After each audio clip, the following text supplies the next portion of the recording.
He fired all these people and Twitter still works. Fine. Just like it did before. If you hadn't known that he fired everybody, you wouldn't have noticed. I'm sure in those mass firings, he probably fired a couple people he shouldn't have. Sure. But most of those people probably didn't, they were just, most jobs are trying to be doing that bullshit. Welcome back to BS with Brian Simpson. Good morning, Rob. How are you? I'm doing great. It's very early over here, so I'm grumpy. Oh, yeah. You said we was getting spicy Rob this morning. Yeah. Spicy Rob is just grumpy, sleep-deprived Rob. Yeah, that's my whole life. It's like sometimes I think, it's like I'm real close to like Fight Club levels of like my brain being mush just from not sleeping, or I don't even know what you would call it. I don't know how. It's sleep deprivation. That's literally what it is. I was like, oh yeah, there's a name for it. What I don't get is like, so the tiredest I've ever been was when I was in law school, because you have to study so late, study so much, and then you'd get a few hours of sleep. You'd have to get up early for classes and stuff like that. And it never made any sense to me because study after study after study shows that one thing that is absolutely integral to you actually learning something is you have to sleep, right? Sleep, like one of the functions of sleep is that it allows you to lock in the things that you've learned the previous day, right? Okay. So why do so many, why does law school, why does medical residency, like my brother's a doctor and he's in his residency right now, why do they promote such piss poor sleep hygiene in all of these different areas? It makes sense for stand-up comedy, right? Like, yeah, you got to stay up late and then everybody sleeps till 1 o'clock in the afternoon. It's not a big problem. But I don't understand why these academies and other institutions where people need to be in tip-top shape mentally, why do they promote such terrible sleep hygiene? I think it comes from like that old school bullshit mentality of like, it's the capitalist ethic, right? It's just like how even now how like the studies have shown that people are more productive that work from home, or at least most of them are, right? But all these CEOs are still like, I want people back in the office. It's one of those things where it's just that weird ethic of, including Elon. I think it's a power trip. I think it's that bosses don't like the plebeians and their little petty fiefdoms being able to stay home and not have this panopticon watching. Have you ever read the Panopticon, Rob? Right in the first 5 minutes?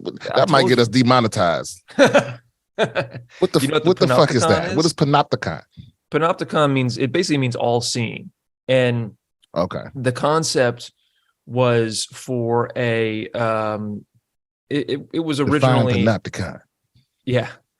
It was originally Jeremy Bentham, who was an English philosopher. He came up with this sort of thought experiment where you could, are you playing more? Did you start another match? No, I looked up panopticon. Okay. Jeremy Bentham was this English philosopher, and the concept was essentially a prison that you didn't need you didn't need any prison guards at, because you would have this tower in the center of the prison that could see every part of the prison. And essentially the paranoia of the prisoners that they never knew when they were being watched, that would affect their behavior. So they wouldn't break the rules because they would always be afraid that, well, who know, maybe they're not watching me right now, but they always could be. Yeah, they tried to do that maybe it was the first season or second season of JoJo's Bizarre Adventure. any anime nerds out there. But they found like some ancient being, in a statue or whatever, and they tried to keep it. That's what they were kept it in one of those, but they didn't know this motherfucker was like superhuman. I mean, they should have. He was alive. They pulled him out of a statue, but they thought it was stupid. They thought it was like, but they didn't realize he could hear them, and he was learning their language like within minutes and listening to what they were saying, and then he eventually broke out and killed everyone. That's one of the better JoJo's subplots. Yeah, I just started watching it like recently, and I downloaded the rest of. When I got to season 2, whatever season it is, where it stops being about the what's that shit? Hormone. Yeah, when it stops being about the hormone and starts being about the stands. It's good, but it's not as good. Well, you need to keep going until you get to who's the motherfucker with the I think Diamonds is supposed to be really good. I haven't gotten there yet. That's the most recent. Well, I'm gonna finish it. Yeah. It's my plane ride watching shit. I also recently started watching Peripheral on Amazon. That shit's good. Is that good sci-fi? It's like The Matrix, right? But it's got Chloe Grace Moretz in it. I don't know. It's not like The Matrix at all. Who said that? Isn't it like there's a technology that you can like go in, and it's a simulation of the world, and you can use your mental acuity to shape the world or your powers in it or something? That's not what it's at? Okay. No, it's no. Yeah. See, that's why I don't like it when people review things by referencing some other thing. I mean, it's a nice little line here and there. It's almost like what was that show on HBO with the bots? With Westworld? Westworld, when people try to say, "Oh, that's just Jurassic Park in the Wild West." It's like, no, it isn't. It's nothing like Jurassic Park at all, except that there's a park, and that's it. Right. You know what I mean? It's like it's such a lazy. Because my thing is, if Jurassic Park didn't exist, how would you describe the show to people? Do that instead. Right. You know what I mean? Because that's more informative. I can understand it from like a comparative standpoint, saying like, oh, it's like Jurassic Park, but it's because people do like it's like this, but that. I don't like it when people reduce it to that. Like, oh, it's just Jurassic Park with in the Old West. It's like, well, no, it's not just that. My other least favorite reference is when people go, it's like this thing and that thing had a baby. Oh God. If this thing fucked that thing and the baby came out, it would be this. It's like, I mean, I guess that's more accurate sometimes than the, it's just this with that in it, but it's because oftentimes it's reductive. It reduces something, it strips away what's unique about that thing. I think the distinction is between, are you saying it's like this thing in order to explain to somebody whether or not they might want to watch it, because there are so many TV shows and movies. I can understand if you're like excited and you're like, dude, it's awesome. It's like, because you can describe JoJo's Bizarre Adventure as like, it's like Dragon Ball Z in a lot of ways, because it's like so much focuses on the fighting, and there's like so much like the whole. But you could describe like half of the anime is that way. Oh, that's true.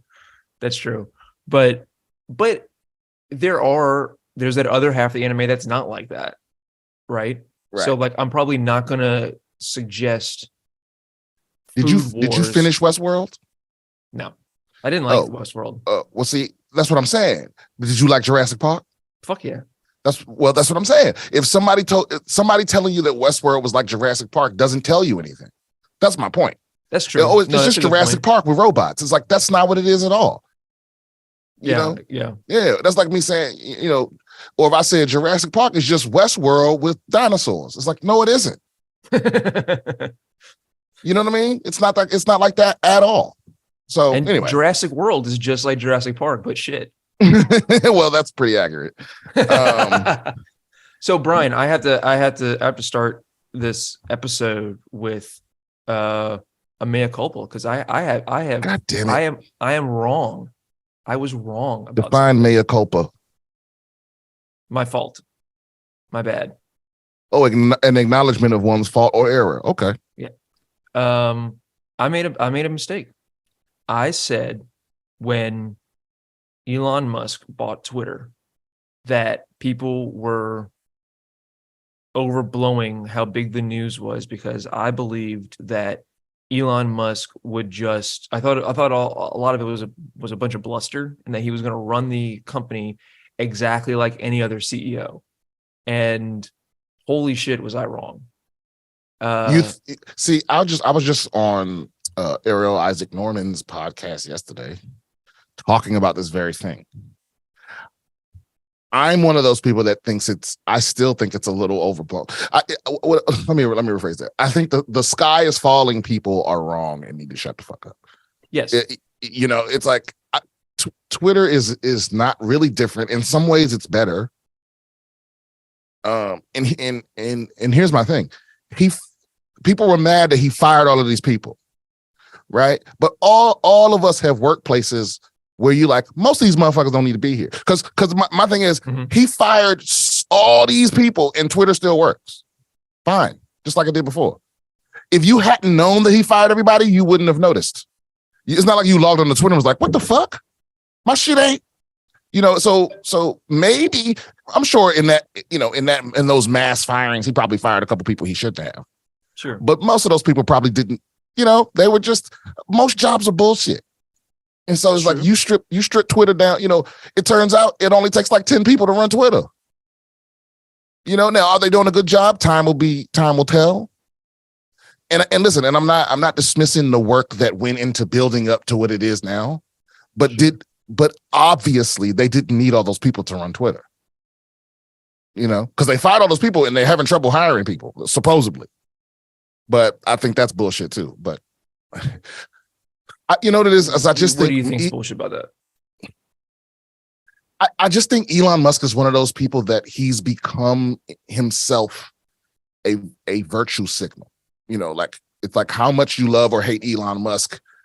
It says something to your group about how much you're in the group. You know what I mean? And so I think the people that hate Elon Musk, like that's their thing. It's like they look for any little thread to pull. And so I can't take them seriously. And I'm not saying Elon's a great guy, right? Or that he don't be fucking up, but I have to take the shit with like the Twitter's gonna go away any day now, people. That was like a week ago. Where people were like, they would, because I woke up and I saw every tweet I saw was like, what, either implying or explicitly stating that this was the end of Twitter. Any day now, it's going to shut down. It's like, it doesn't seem like it. And all those people are on Twitter tweeting about how Twitter's doesn't work anymore or is how it's this unsafe place now. Well, I can say that Twitter there was about 2 weeks there where Twitter was better than it's ever been. And that's because everybody was just clowning on Elon Musk, and Twitter is the most fun when somebody is the main character and we all dogpile them. That's because humans are just wired that way. Yeah, it is fun. Like, do you remember when Donald Trump got COVID, how much fun Twitter was? Because that's all anybody was talking about. And that is fun. That can only last so long.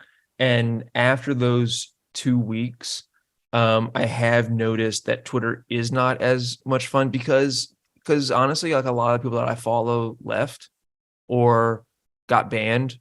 Lil Hoot got banned. Lil Hoot was hilarious. But I think, but here's the other thing too. I don't like how, because everyone that got banned fairly. You know what I mean? They didn't, because they tried to make it seem like I got banned because I made fun of Elon Musk. No, you didn't. Half of Twitter made fun of Elon Musk. You got banned because you tried to impersonate Elon, which is clearly against the rules. It's because it was like when the first person it happened to, everyone after that just did it for attention because they knew they would get banned, and then they knew they got the complaint. It's the You know, it's like it's the left But how many equivalent of people like. do you think really thought that was Elon Musk? How many? I mean, what percentage No, of people? it wasn't. But my point is, it's the left version of I got canceled. You know what I mean? Where it's like, it's just more social points on your side to say it's you know it is it's just a bigger version of I got this person to block me. Sure. When I meet people, when I see people that brag about getting blocked by people, I block them because I'm like, you're looking to create situations where you get to play the victim. You know what I mean? It's like the first person that got banned for impersonating Elon Musk. Maybe you could say that was unfair and they didn't see it coming, but everyone after that knew what was going to happen. Well, and they knew they could go on TikTok and go, I can't believe I got banned on Twitter. It was like, well, no, it wasn't a surprise. My point is, you didn't get banned for making fun of him. You got banned for pretending to be him. However, subtle it was. Yeah, but however obvious it was that it wasn't him. I think you're conflating impersonation with parody. No, I mean, the Twitter rules say that the new Twitter rules say that if it is a parody account, it has to clearly and explicitly state that.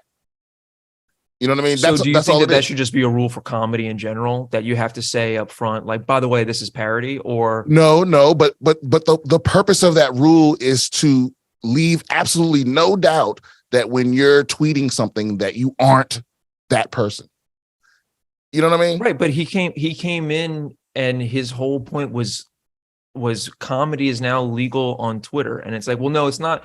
Comedy's not legal unless you like explicitly say parody account on top of your account. Well, that's not true. It's just that you can't impersonate someone else. That's all it is. You can be as funny as you want to be. You can insult them. You can say whatever. You can even pretend to be them, but you have to explicitly state that you aren't them. And I think a better solution to that problem is, like I said before, if everyone was just verified, if you just had to be you on Twitter and you couldn't change your tag to someone else's, like that's what you should do. You should, because people are going, I just think they didn't foresee it. And I think people that hate Elon Musk want so badly to make it seem like he's throwing a temper tantrum. And maybe he is a little bit. Maybe it's a little snarky, little fuck you. You know what I mean? But again, you ran right into that buzzsaw so you could go, oh, I'm bleeding. Right. I think that it still remains. Well, the reason why I was bringing that up, because I think it still remains to be seen how well Twitter can run without the institutional knowledge of the people that were fired. Just because, a car that you're not taking care of, it doesn't immediately break down and burst into flames. Facts. Right? True. Mm-hmm. It's a little bit later, you're like, oh, I never replaced that gasket, or I never changed the oil, or whatever. It starts breaking down in small ways, and then it breaks down in big ways until it stops working. Right. So it remains to be seen how well it runs 2 months down the line, 6 months down the line, 1 year down the line. I can say anecdotally, Twitter is less fun. I haven't noticed any, significantly elevated numbers of bugs or anything like that in the way that the actual app works. I will say that. But I have noticed a difference in the ads that are served to me, and I've noticed a difference in the content that's on there, just because a lot of the people that I follow have either gotten kicked off or have just left of their own accord because they're like, I don't really want to be a part of it. You follow all the rabble rousers. Yeah, of course. Well, I mean, like Sam Harris ain't on there anymore. It's like there's people that I don't politically agree with that have left. Yeah. I used to be such a huge fan of Sam Harris. Me too. I'm still, I still like the guy, but like when I was young and more impressionable, I just thought he was so cool and so I was always blown away by how calmly he debated. Yeah, it's like you couldn't get a rise out of the motherfucker. He was just all facts, locked the fuck in, and you couldn't shake him at all. And I was like, holy fuck, I wish I could argue with people like that. Growing up with that much money can buy a lot of mental did he grow clarity. up rich? Oh yeah, his mom created Golden Girls. Oh, holy shit. Yeah, I guess that works. That's how you can afford to be a philosopher. Yeah, that's how You take you all can, that college money and do philosophy. yeah, that's how you can fuck off for like Yeah, that's what I 5 tried to do. years to India. At first, I tried to major in philosophy, and then I realized I was like, oh, I can't afford to do this. Yeah, the only thing you can do if you like get a philosophy degree is teach philosophy, pretty much. Right, or just like philosophize on or hope you have a hit pod. I don't know, but you really can't do much. But at the same time, you got to start a meditation app. That's what you got to do. But at the same time, most of the jobs that require a college degree don't care what your degree is. Most of the people I know that have a degree aren't working in that field. That's true. That's why it's so weird when people lie about their degrees, like Elon Musk. Elon Musk lied about his degree. Yeah. Now, I don't want to tell any tales out of school because I have seen conflicting things about like, because he claims to have gotten it from Penn, I believe, University of Pennsylvania, not Penn State. And right, where's Wharton School? Wharton School is University of Pennsylvania. I don't know. I'll look that up real quick, but there's some shady shit with when Elon got University of Pennsylvania. When Elon got his degree, what his actual degree is in, whether it's a real degree or an honorary degree, because he claims to have had a degree in physics and a degree in business. Oh no, a degree in economics. And then it came out that he didn't actually have either degree at the time that he said he did, and he shouldn't have even qualified for one of the degrees, and he's never been listed as an alumnus for the physics department at University of Pennsylvania. And see, then Rob, this is what I'm talking about. Who the fuck did all that looking into it? You know what I'm saying? Oh. It's like because what does that now? That doesn't change anything. I mean, if he wasn't even really a Musk, it's like that wasn't even his real name or his real face. It's like he still did all the stuff. Well, but it is fraud if like when you are doing IPOs for your companies and stuff like that. One of the ways that people evaluate the worth of the company is they look at who the personnel are and they see what their training and accomplishments are. And so if you're saying that I'm against that, by the way. Well, because I think it incentivizes companies to require degrees for stuff that shouldn't. It's like because I've had several jobs.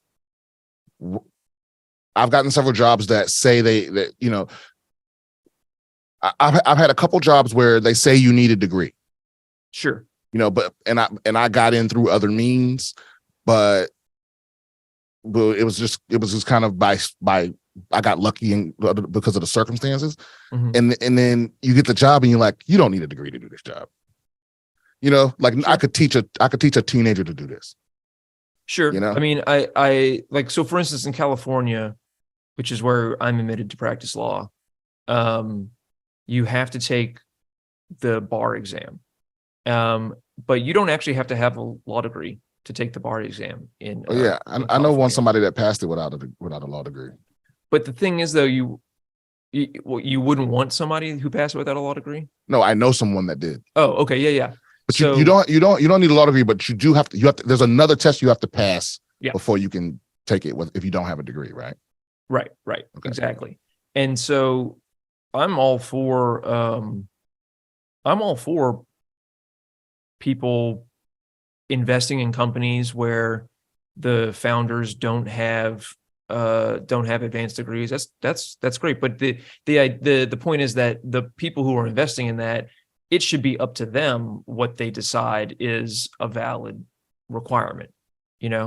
Like there's no legal requirement that you have to have a science degree to run Tesla, right? But Right. the reason why someone would lie about that is because it confers a sense of legitimacy upon their position, right? Okay. Yeah. So I think the stuff that Elon Musk does for Tesla and for SpaceX and even for PayPal, none of it was scientific. It was, he's a businessman. He was Right. able to get on the phone and get people to invest money. He's a rainmaker. That's his purpose. But So is that bad? I don't think it's bad. What I think is bad about it is I don't want to say fraudulent, because fraud is is a specific crime, and depending on which fraud you're talking about, that's different elements. But I would say it's dishonest. I think it's dishonest to lie about your background, to lie about what training you may or may not have had, because that's the other thing. It's one thing to lie and say, to kind of zhuzh the truth and Zhuzh. zhuzh, yeah, kind of put a Is little that English Yiddish? on it. I think zhuzh is French. Oh. Not sure. Um, But it's See, like, the only lie I hate from these billionaires is the whole "I got it out the mud." At least, or yeah, that's how a rapper would put it. But these people that are like, "I started in a garage," or with all of that bullshit. It's like all of y'all were born rich. Let's stop the cap. You didn't come up. You didn't right. get it out the mud. You didn't build it from nothing. You're You all didn't Drake. start from the bottom. None of that shit. You was born with money. You know what I mean? Right. And we know the numbers say that the number one indicator of what class you'll end up in is what class you were born in. Yes. Most people Well, so do why does not. that bother you? Why does that bother me? Because it reinforces this idea that hard work is all it takes to succeed, which implies that people that haven't succeeded don't work as hard. So It subconsciously allows you to not care about the homeless person or not care about the person living in poverty, because you can always tell yourself, hey, they just lazy. They right. just ain't out here working. 100. Yeah. I 100% agree, and that's also the reason why I don't like billionaires lying about their training and background, because the real reason why Elon Musk goes around and pretends like he has a physics degree is because people hear physics degree and they think, oh, he's a smart guy. He's a super genius. He's Tony Stark. That's why he's in Iron Man 2. He's the real life Tony Stark. He's not the real life Tony Stark. That's a myth making that billionaires engage in, right? And it directly contributes to the exact same thing, where people associate wealth with intelligence the same way they associate wealth with hard work. Isn't it more impressive that you didn't have a degree? I mean, you could make that argument. I think the problem is that once you start teasing apart, wait, he doesn't have a degree in physics, then or well, you know what? I shouldn't even say that, because again, it's like very confusing, because a lot of this stuff is like just come out in lawsuits and stuff, because he was trying to hide it before. So let me put it this way: he does not have a degree in mechanical engineering, which is what the actual founder of Tesla had, and which is the specific science degree that you would want for an electric car company. You would want somebody with a mechanical engineering background. So he does not have that. I think that What happened to that guy? he got bought out By Elon. by Elon. Oh, okay. That's where one of the first lawsuits against Elon. But he did improve. I mean, because Tesla wasn't shit when that guy was running it, right? I mean, No, he did make it better. well, he made it better, but the question is, how did he make it better? Okay, so let's go back in time to when Elon was like on the cover of magazines for like becoming the founder of Tesla. So he didn't found Tesla. He took that name for himself. Then he actually got sued over it, because it's not accurate to call him a founder of Tesla. He's a retroactive founder of Tesla. And the reason why is because by making him into a founder of Tesla, he's supposed to be this wonderkind super genius in like business and science. The idea was like, that's why Tesla's going to be worth something. Now, in reality, he did make Tesla better because Tesla was not making money. Right. He made it so Tesla's making money, but did he do that by making the cars better? No. He did that by getting government contracts to sell carbon offsets to other car companies. That is what makes Tesla profitable. Tesla is not profitable off of its battery technology, and it's not profitable off of the sale of the cars. It's profitable off of the sale of carbon offsets. Right, but that's the goal, though, is to be profitable. Sure, right? Yeah. Sure, but you're saying everything around it is all kind of smoke screen. And, yes, yeah, that's what I get I'm what saying. you're saying. It's shady. Like I said, I don't think Elon Musk is a good guy. No, but I don't think. But I think like I said, people like him that have become a virtual signal in and of themselves. It's like people often they hate them so much that they exaggerate and conflate and all this. So you can't even believe half the stuff you hear. Is like, if you're gonna hate a motherfucker, if this is my thing. If a motherfucker is so horrible, we can just hate them for what they actually did and not make stuff up or exaggerate things. So it's like I never know what about him is true. So I just have to be results oriented when it comes to motherfuckers like him.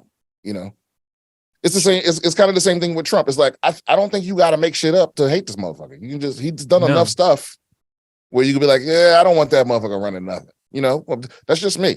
But you won't stop. You can't stop people. It's almost like the way the right was obsessed with, what was that rich guy, George Soros George Soros, or just any of those names, Nancy Pelosi, where it's like if you say that, if you talk to like a real right-wingy person, you hear all the same names from them and they're obsessed and they don't even care if the shit's true. If they hear something negative about one of those people, they fucking repeat it.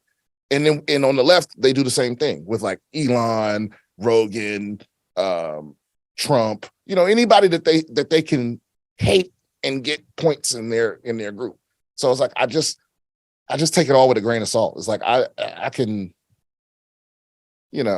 fucking discern. I try to, one virtue I try to live by is I only hate people for shit they've actually done.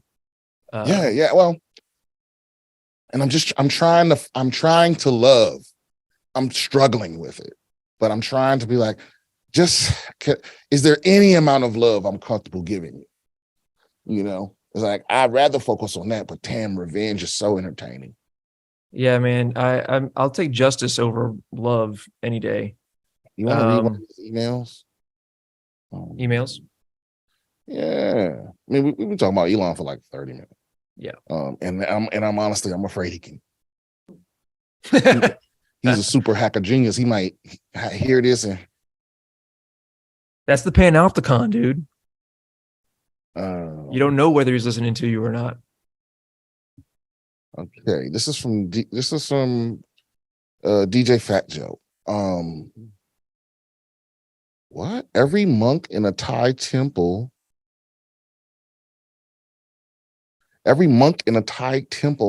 defrocked after testing positive for meth. A Buddhist temple in central Thailand has been left without monks after all of its holy men failed drug tests and were defrocked, a local official said. Wait a minute, why are you drug testing monks anyway? For 4 monks, including an abbot at a temple in Phetchabun, I definitely said that wrong,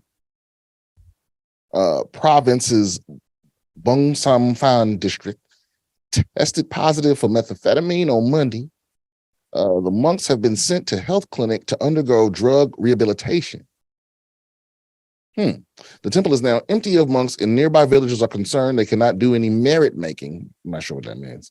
Merit making involves worshipers donating food to monks as a good deed. Then you have more food for you. Boon Lert said more monks will be sent to the temple to allow villagers to practice their religious obligations. Thailand is a major transit country for methamphetamine, flooding in from Myanmar's troubled Shan state. Meth, and particularly yaba, can be easily found in every corner of town. What is yaba? Supply is up everywhere, and at this point, a tablet is cheaper than a beer. Oh, a tablet of the drugs are cheaper than a beer. Okay, I thought they meant like, oh, you can get a daggone iPad. Authorities across Southeast Asia and around the globe have made record meth seizures in recent months. Last month in Hong Kong reportedly made its biggest ever seizure of meth, finding 1.8 metric. Okay, wow. But they didn't explain, like, are the monks on meth? I guess so. I think it's just really meth is very popular there. Yaba apparently is Thai something you for drink, right? No, it says crazy medicine, formerly known as Yama, meaning horse drug, also known as biker's coffee and kamikaze, are tablets containing a mixture of methamphetamine and caffeine. Oh, damn. Meth and caffeine? Bruh, that's hardcore. That's hardcore.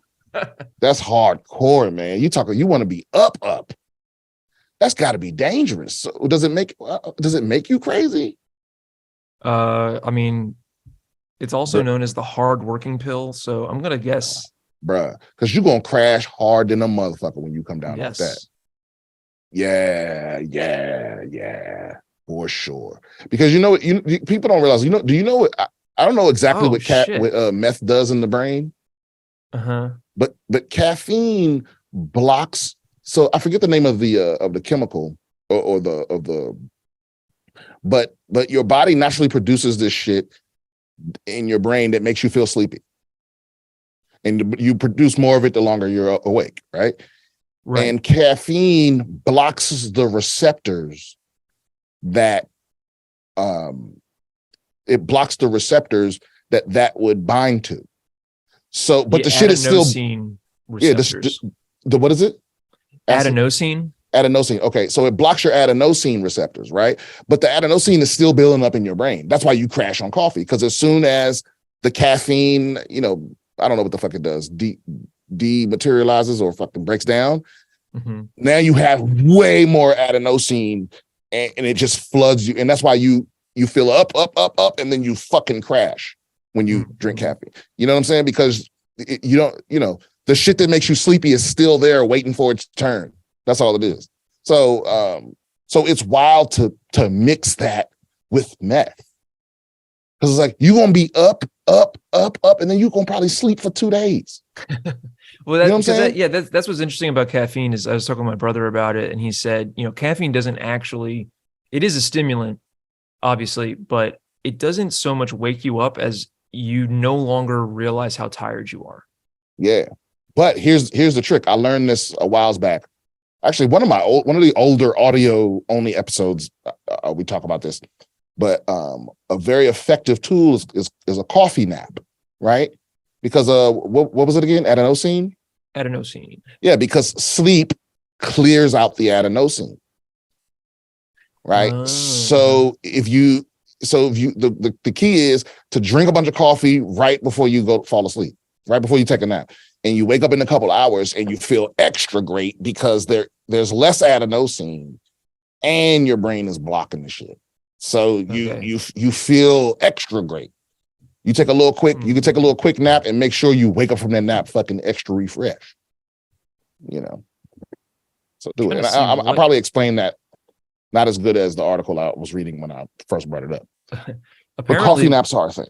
Apparently with this Yaba, it's a tablet in a round pill form. Yaba tablets typically are consumed orally. Users place the Yaba tablet on aluminum foil and heat it from below. As the tablet melts, vapors rise and are inhaled. Well, okay, so that's like smoking. That's not oral. Yeah. The drug may also be administered by crushing the tablets into powder, which is then snorted or mixed with a solvent and injected. Okay, this just sounds like actual methamphetamine. Why you can't just eat it? But you can swallow it in pill form.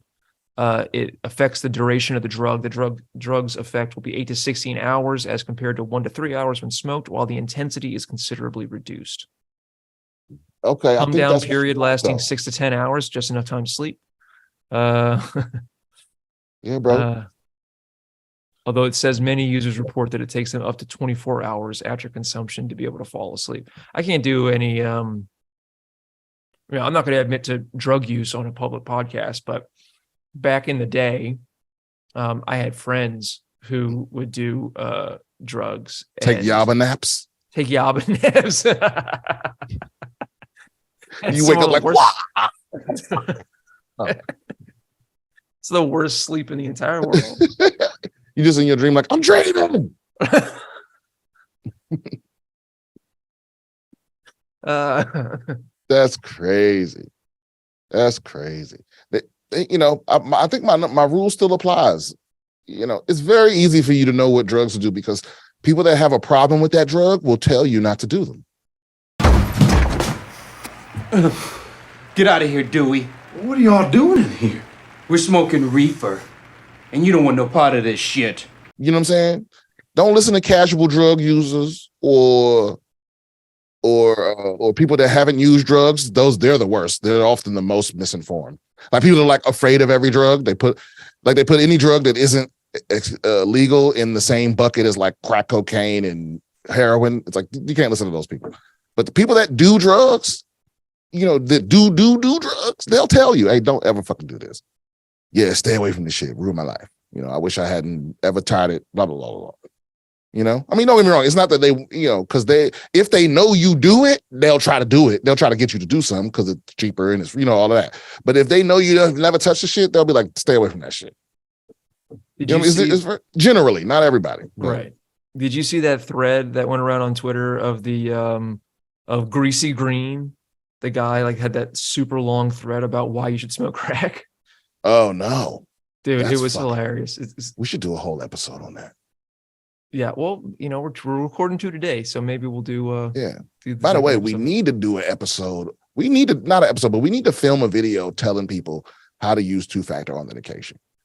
It's very important. I mean, I'm getting so sick of people talking about they got hacked and all this. Because if you post something saying you got hacked, I won't message with you no more online. Right. You know what I'm saying? I'm not in your DMs with it because you being irresponsible. You know what I mean? It's like people that don't lock their phone. Oh God. It's wild. It's the same thing for people who you see this on Twitter every once in a while where people are like, I've been blocked by insert celebrity here. And they're like, I've never even commented to them. I've never even interacted with them. And it's like, that is, first off, one of the most pathetic things that you can post about is that you were blocked by somebody who doesn't know that you exist. But what they don't understand is they're telling on themselves because no, there's just, you can block, for instance, everybody who likes a certain tweet. Right. You can block everybody who likes that, or you can block everybody who follows a certain person. Right. So can you see everyone that's blocked you? I don't know. I mean, there must be a way to see that. I don't think that that's just built in, but what often happens is somebody some celebrity will post something and somebody with 100 followers will go try to comment and it'll say that they can't see the thread. They're blocked from the thread. And then they have 2 choices. They can either go about their fucking day like a normal person, or they can complain about it on the internet, which is pathetic and sad.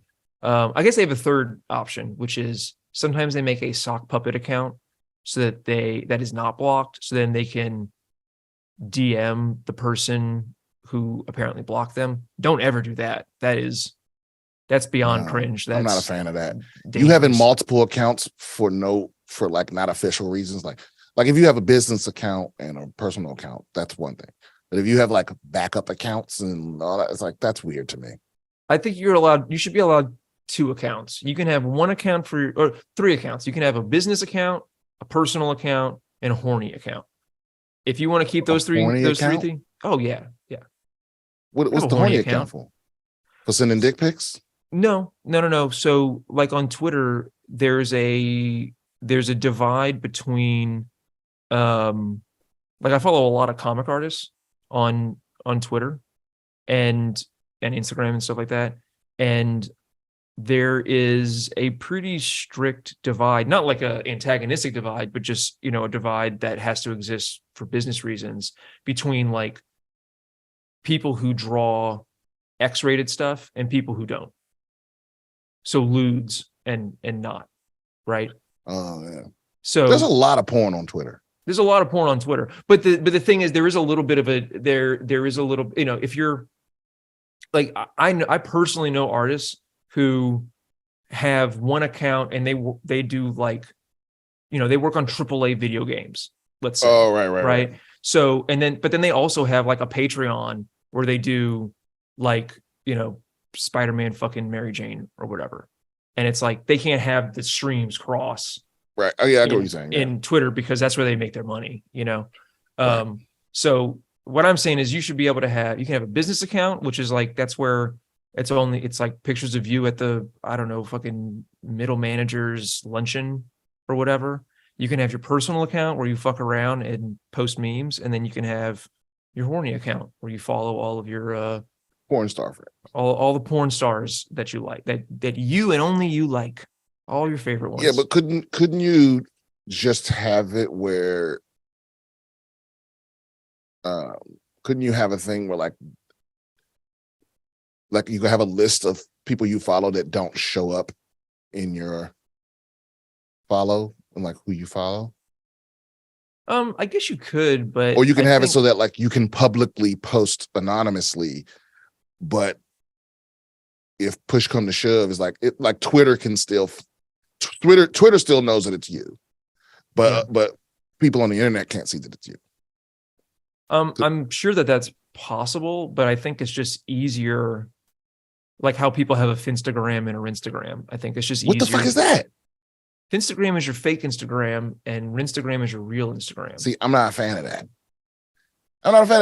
Because listen.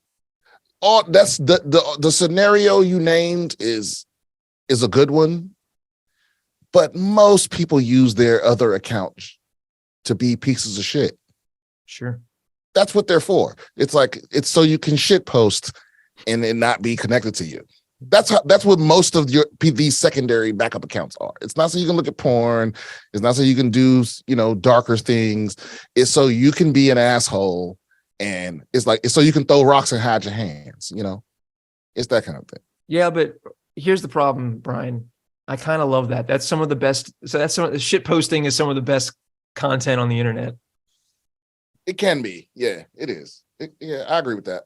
The people who are truly like, I don't want to know who Drill is for real. Oh yeah. You know what it is? It kind of reminds me of how, you know, this gamer alert in like on Overwatch, a lot of people were upset that you have to verify. Like now you can't just have 12 accounts and Smurf accounts, because those people would ruin the game. They ruined the game. And, you know, so basically if you're not a gamer, you just understand that like there's a ranking system that determines who you play with. And the very, very, very, very high, damn near pro level people would have a Smurf account. So it's just a new account so they could play on the low level people and beat the shit out of them so they could show off on Twitch or YouTube or whatever. And but it ruins the experience for people that aren't that good at the game. They don't want to jump. You know, it would you know, it's, I've made this analogy before, but it'd be like, you know, LeBron James going down to the rec center and like filming him just fucking shitting on just Joe Schmo. Right. And that's what these people would do. And when people complained about it, their argument was always, well, no, I just have this account so I can play with my friends that aren't as high level. It's like, no, you don't, motherfucker. Right. Maybe a handful of people do, but most of the people that have a Smurf account, they have it so they can shit on people that aren't as good as them. You know what I mean? And right. Because it makes them feel good. Because when they play people on their level, they playing with people they picking on people their own size, and they don't get to show off. You know what I mean? So it's like, and now in this new Overwatch, that shit's pretty much gone. It's pretty much a thing of the past. You know, you don't run into because you know, I have way, way, way less games ruined that way. It's so frustrating because you can't quit a game in Overwatch without a penalty unless one of your other teammates has already quit. And even if one of your teammates quits, you still have to stay in the game for like another 2 minutes or something like that, right? And because if you quit and there's no way to vote to surrender. So in a lot of other competitive games, you can just be like, let's all surrender. And if the majority of the team agrees, then it's a loss, but you don't have to stay in this fucking game where you're just getting dunked on by somebody that's clearly better than everyone. You know what I mean? And don't get me wrong, every now and then that person's on your team, but even that's not fun.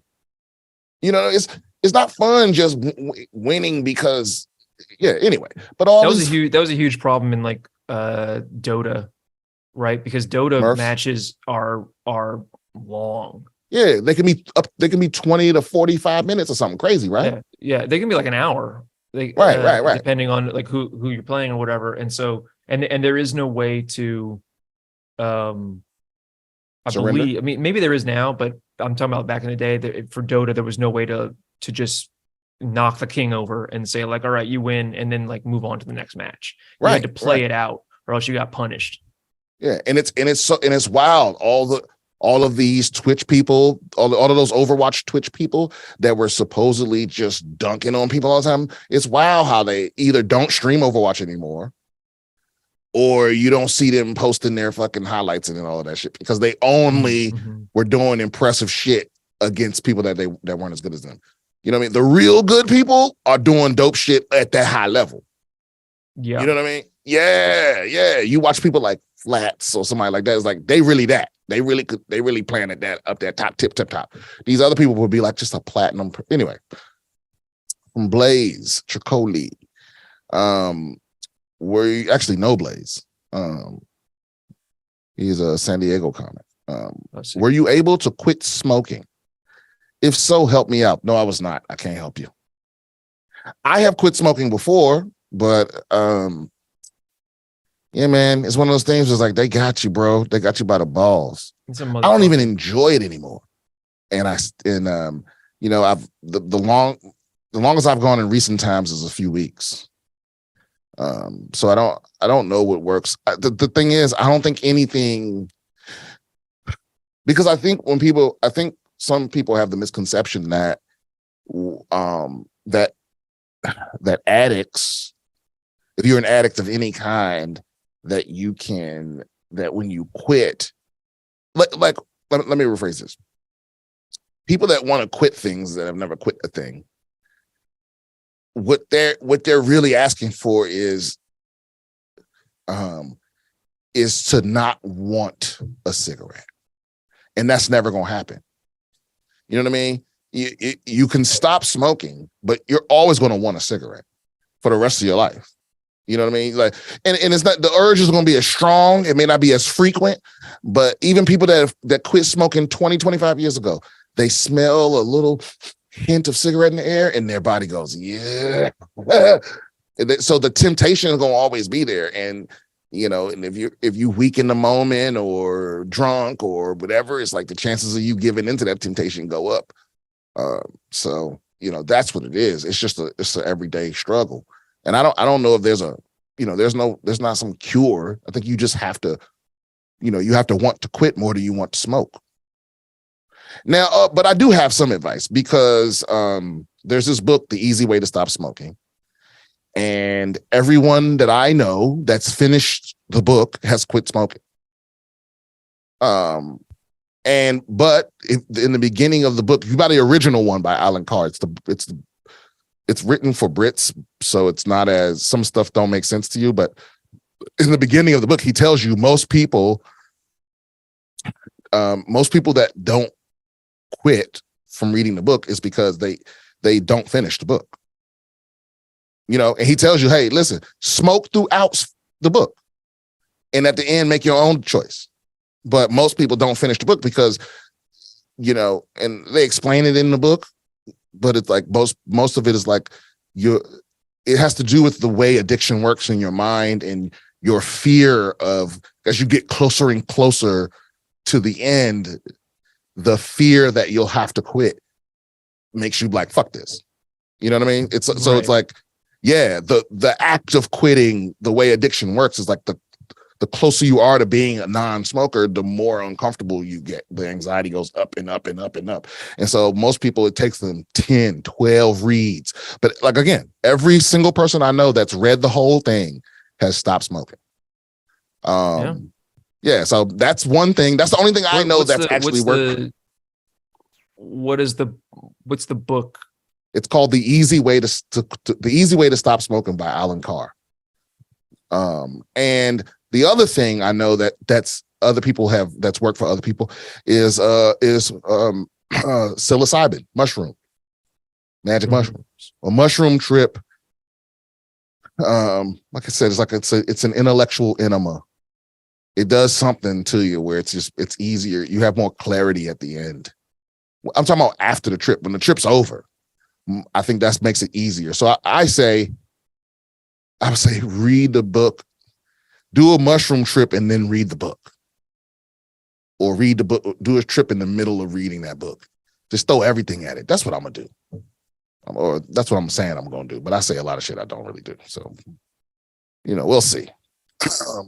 But yeah, I like the advice, champs. If you have questions, comments, concerns, you want me to give you advice, email me at bswithbriansimpson@gmail.com. Also, I'm gonna be in Raleigh, North Carolina this weekend when this episode comes out. I'm already be in Raleigh. So, come through North Carolina. Then I'm gonna be in Iowa on the 10th in Davenport at one of them casinos. And then, just click on my link tree on my socials or go to briansimpsoncomedy.com and you'll see I'm coming to New York City.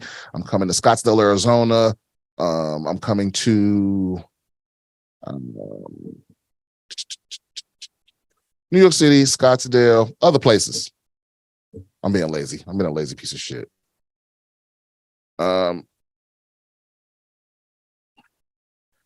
Cary, Davenport, Scottsdale, Huntsville, Alabama, Nashville, Alabama, Caroline's on Broadway. So those are the things that's on the calendar now. I'm going to be announcing more tour dates in the next week or so.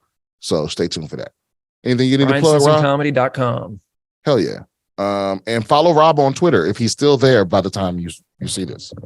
Brian, I'm gonna try to get banned so I get some clout. That's what I'm gonna do. I'm gonna impersonate Elon Musk. Everybody should also check out Apocalypse Soon with Eddie Pepitone on YouTube and everywhere else podcasts are. It has Eddie Pepitone, who is a legend, and Kevin Tinkin. The Bitter Buddha, and Kevin Tinkin, who is, you probably haven't heard of him yet, but you eventually will because he's fucking hilarious. Yeah, Kevin Tinkin's amazing. My favorite Eddie Pepitone joke is have you seen his, I forget the name of the special, but it's that's why I like rough sex. Have you seen that one? Oh, yeah. That's one of my favorite jokes of all time.